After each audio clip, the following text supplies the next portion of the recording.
position.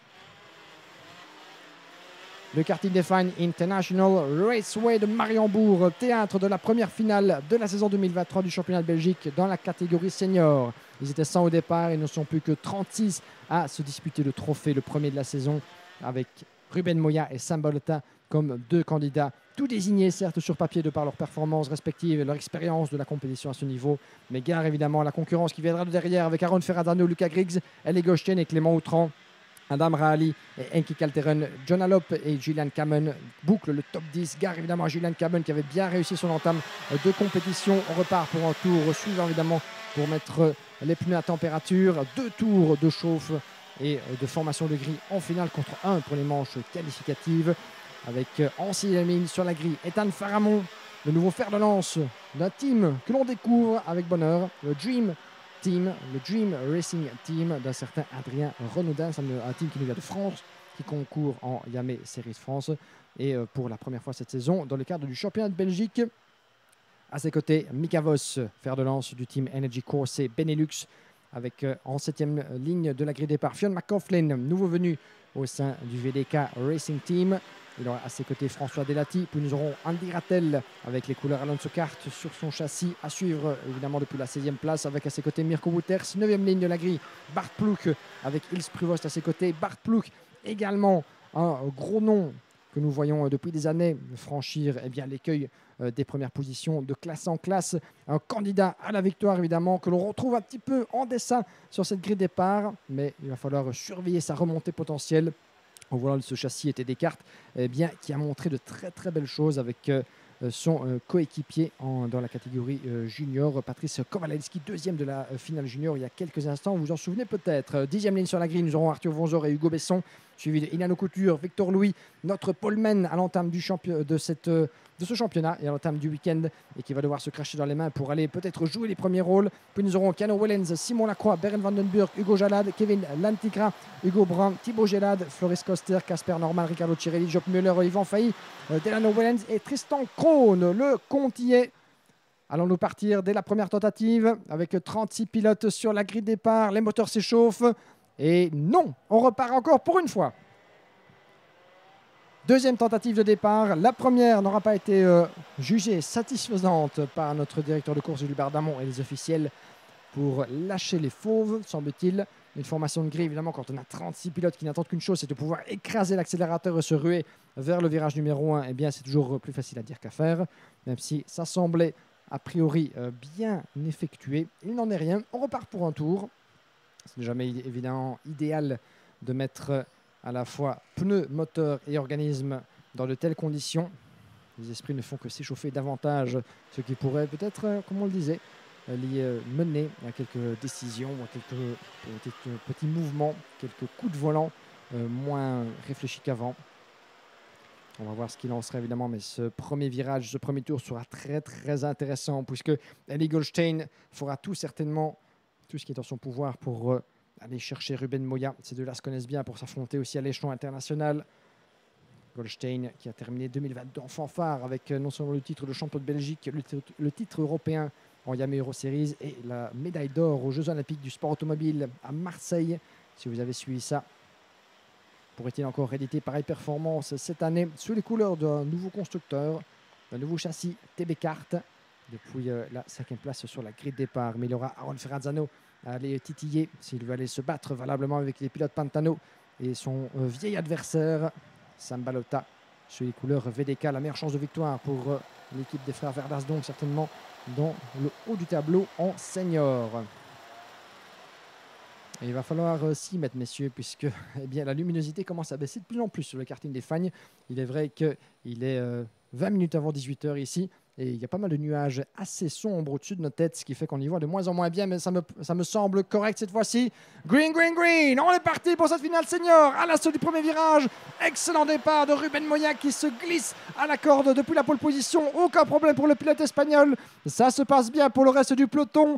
Excellent départ de Sam Balota qui surgit donc en 2e position à la sortie du 3e virage également. Lucas Griggs, excellent envol. Les pilotes Pantano directement dans le mix avec un pilote là-bas, vous le voyez, le 310 qui se retrouve en bien mauvaise posture à la sortie du virage numéro 3. On va tenter de savoir, il s'agit de Berend Vandenburg, le pilote néerlandais qui partait de la 24e place et qui va devoir recoller avec le reste du peloton. Première victime donc dans les soubresauts des premiers virages. Mais ça se passe bien pour les pilotes Pantano 1 et 3. Ils entourent Sam Balota en deuxième position. Eli Goldstein 5e je pense, derrière Aaron Ferrazzano.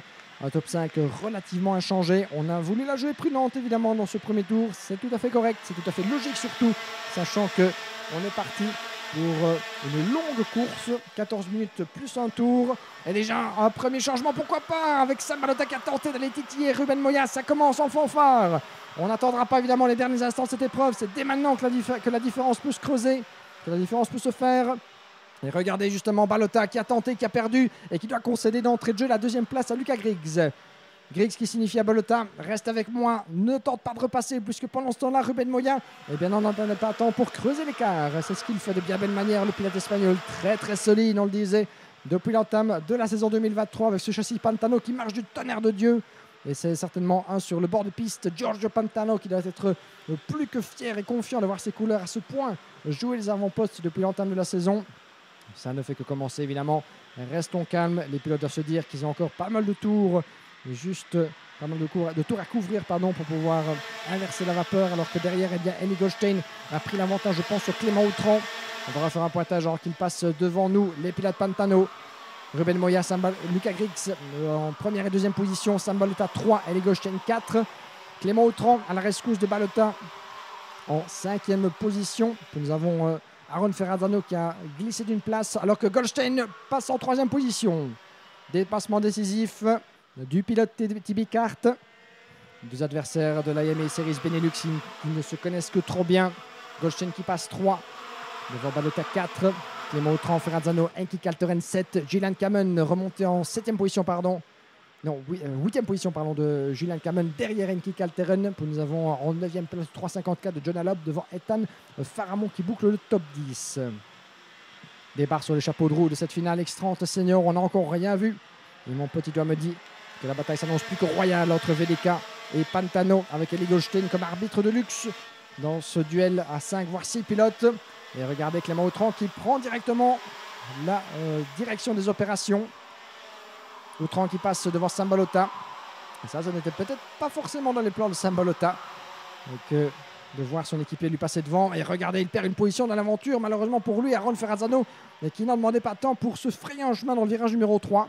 Voilà donc Clément Outran qui passe 4, Aaron Ferrazzano 5 et Sam Balota qui se retrouve en 6e position, bien loin certainement de ses aspirations précédentes. Même s'il a encore pas mal de chemin à parcourir dans cette finale pour inverser la tendance. Mais regardez comme les pilotes Pantano creusent l'écart. Le seul qui parvient pour l'instant à tenir le rythme, semble-t-il, c'est Eli Goldstein. Au niveau des temps au tour prospectifs, 56 secondes 0 pour Moya et Griggs et 56,7 pour Eli Goldstein. C'est là qu'il a fait la différence, Eli. Son dernier tour s'est avéré 3 dixièmes plus rapide que les deux leaders, ce qui lui a permis de recoller. Et avec pourquoi pas une première tentative à venir. On est de retour au premier virage. Les pilotes VDK en proie à une grosse bataille serrée avec Aaron Ferrazzano. La meilleure chance de succès de podium pour le team Eurokarting. Dans le virage numéro 3. Et attention, semble-t-il, voilà qu'on brandit. Serait-ce l'apparition de la pluie?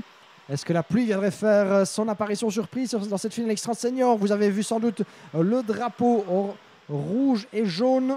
Le drapeau rouge et jaune brandi au niveau du virage numéro 3. Ou alors quelqu'un aurait-il perdu de l'eau ou de l'huile sur la trajectoire idéale, ce qui la rendrait piégeuse et glissante? C'est possible aussi. Et non, j'ai bien peur que le drapeau soit brandi à d'autres endroits du circuit. Ça voudrait dire que peut-être quelques gouttes de pluie commencent à se faire sentir dans le ciel de Mariembourg, en tout cas de notre position. On n'est pas encore en mesure de distinguer quoi que ce soit.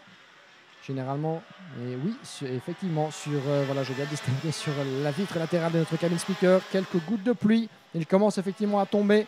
Et si les parapluies et les capuchons commencent un peu à sortir de la tribune, eh bien c'est signe annonciateur peut-être d'une averse. Et regardez comme les pilotes commencent à se battre avec la trajectoire. Effectivement, il commence à pleuviner sur Mariembourg, ce qui va ouh là là là là. Et Aaron Ferrazzano qui commence à avoir de plus en plus de difficultés à se maintenir en piste. Ah, c'est ici que l'expérience va pouvoir jouer. Mais tous les pilotes sont en pneus slick, souvenez-vous. Quel drame ça pourrait justement engendrer pour certains des pilotes qui se battent pour la tête. L'apparition peut-être progressive de la pluie, même subtile, même subtiles. Ces quelques gouttes peuvent rendre la piste très très piégeuse, très très graisseuse.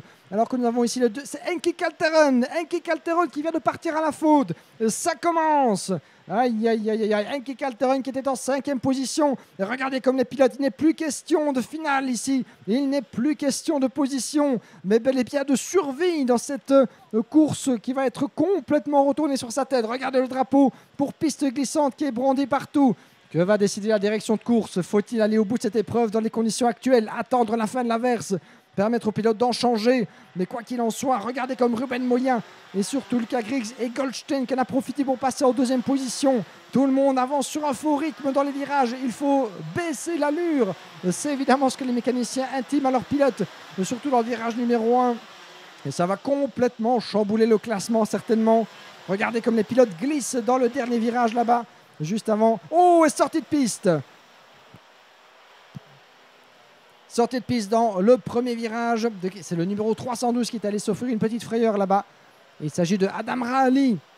Adam Rahali, le pilote français, victorieux à 2 reprises de manches qualificatives. Et attention, full course yellow. Full course yellow. Et c'est tout à fait logique, évidemment. Décision de la direction de course, c'est bien de mettre tout le monde au rythme. On commençait à avoir un petit peu du drama à chacun des virages là-bas, à chaque tour avec des nouvelles sorties et les pilotes qui se battaient pour conserver l'adhérence dans des conditions de plus en plus précaires. Donc décision logique, les parapluies sur le sortie.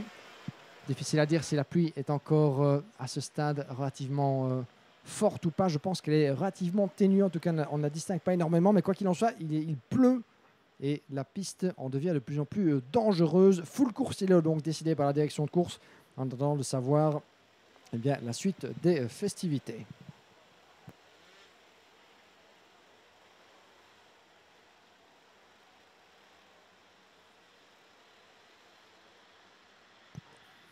So, ladies and gentlemen, if you are joining us right now, you can actually see that we are under the full course yellow condition due to the unexpected arrival of the rain. As we said, you know, it's about Belgian weather, isn't it? And when it comes to the south of the country in Mariembourg, it's always unpredicted and unpredictable. We had beautiful weather all throughout the day, even though sometimes cloudy, sometimes sunny, sometimes windy. But as the lightning went decreasing as we are getting near 6 o'clock local time here in Mariembourg, the rain came along as well with some heavy clouds above our heads. And as it turns out, it just started slightly raining on the karting day finally out, but it was enough for the drivers to lose pretty much all grip. Everybody went out on slick tires, as you might remember, so no one expected the rain to come along during this X30 senior final, but as it is, everybody is on slicks on a pretty much wet circuit, even though the rain is not that strong by the look of it. I'm trying to look from the outside of my perspective, but it's raining, but not hard enough. It's a slight rain, but still sufficient to really get the racing line very greasy, very dangerous, and getting the drivers to slide more than drive.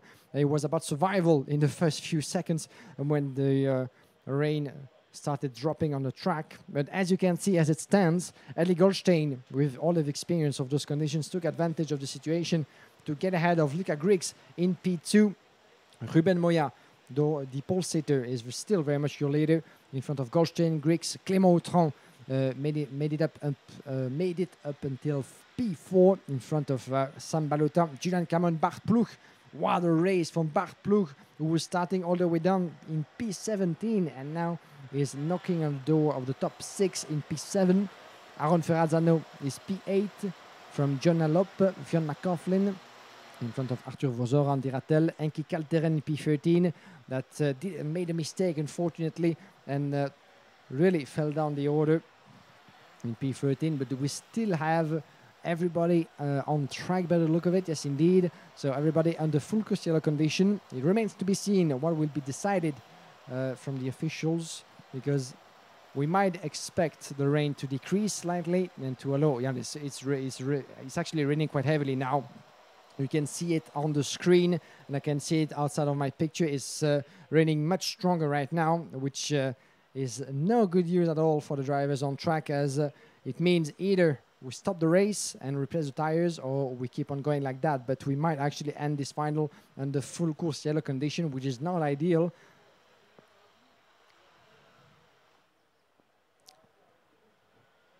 Let's see what's going to be decided. But I think that as the lightning and the luminosity, the visibility for the drivers is decreasing as well, while the rain is increasing, there's no other choice from the race official but to stop the final. So this will be a red flag decision.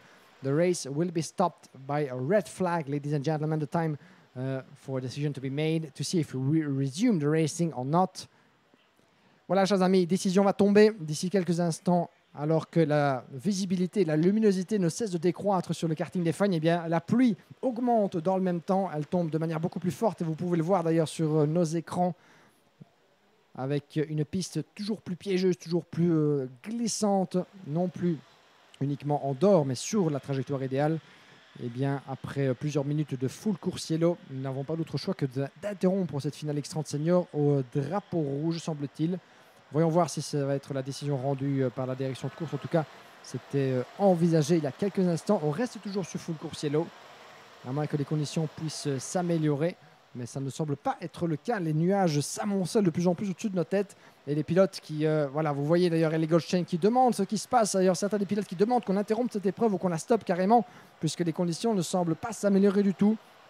Pour rappel, tous les pilotes sont encore engagés en pneus pour piste sèche, qui évidemment ne servent plus du tout. Ils sont totalement inutiles dans des conditions pareilles sur une piste aussi glissante, aussi piégeuse de virage en virage. On a vu d'ailleurs certains des pilotes partir à la faute alors que la trajectoire était encore relativement sèche, mais surtout graisseuse de plus en plus. Et Enki Kalteren est allé se faire une petite frayeur en tête à queue. Et on continue sur ce régime. Toujours ce full course yellow pour l'instant. Donc la question est de savoir qu'allons-nous faire de cette finale. Il reste 1 minute 36 et voilà le drapeau rouge qui commence à être brandi. Voilà, drapeau rouge, je pense qu'on va partir vers une interruption totale, en espérant pas définitive, de cette finale. Alors que le drapeau rouge est brandi sur la totalité du circuit. Nous allons donc interrompre momentanément, chers amis, cette finale X30 senior sur le karting des fans de Mariembourg, puisque là les conditions sont devenues de plus en plus impraticables. Drapeau rouge brandi sur l'entièreté du circuit. Reste à savoir quelle décision sera prise par la direction de course, à savoir faire rentrer les pilotes dans la pit lane ou les faire arrêter sur la grille de départ en attendant une éventuelle amélioration du temps qui peut-être n'arrivera plus, mais confirmation que le drapeau rouge est brandi sur l'entièreté du tracé et que les pilotes vont devoir soit rentrer du côté de la pit lane ou venir se ranger sur la grille de départ. Donc voilà, rentrer dans la pit lane du peloton de cette finale X30 senior. Nous allons donc attendre les nouvelles qui nous sont communiquées d'ici peu sur la suite. Regardez, vous voyez la pluie qui tombe très très fortement, ça tombe dru, comme on dit, du côté de Mariembourg. Et dans des conditions pareilles, il est tout à fait impossible, impraticable pour même les plus fins talents de la catégorie senior de continuer dans ces conditions. Ça devient tout simplement beaucoup trop dangereux et imprévisible pour la santé des pilotes et surtout aussi du personnel sur le circuit. Les décisions ont été prises donc d'interrompre cette épreuve momentanément. Voici donc les résultats provisoires. Je vais d'ailleurs aller aux nouvelles d'ici peu pour savoir si on compte repartir ou pas. Mais quoi qu'il en soit pour l'instant, Ruben Moya, si rien ne repart, serait déclaré vainqueur de cette première manche de l'année devant Ellie Goldstein, avec Lucas Griggs sur le podium devant Clément Autran, Sam Balota, Gillian Cameron, Bart Ploeg, Aaron Ferrazzano, John Allop et Fionn McCaughlin. So, ladies and gentlemen, this is a red flag interruption of the proceedings here in Mariembourg, and it remains to be decided if we're going to resume the race as the drivers made their way back to the pit lane. That seems unlikely. As you can see, the rain keeps on falling harder and harder on the karting Define, and in those conditions, it seems unlikely to me that we will be able in time to not only change the tires, but to get the drivers back onto the track, as we only had 1 minute and a half and 1 lap remaining into this final. It seems to me, by the look of it, that the results will be made official just before the red flag was declared and waved onto the track. So I will get back to you with some more information, but that might be unlikely, very unfortunately, that we will be able to resume the race and conclude this X30 senior final on a bang.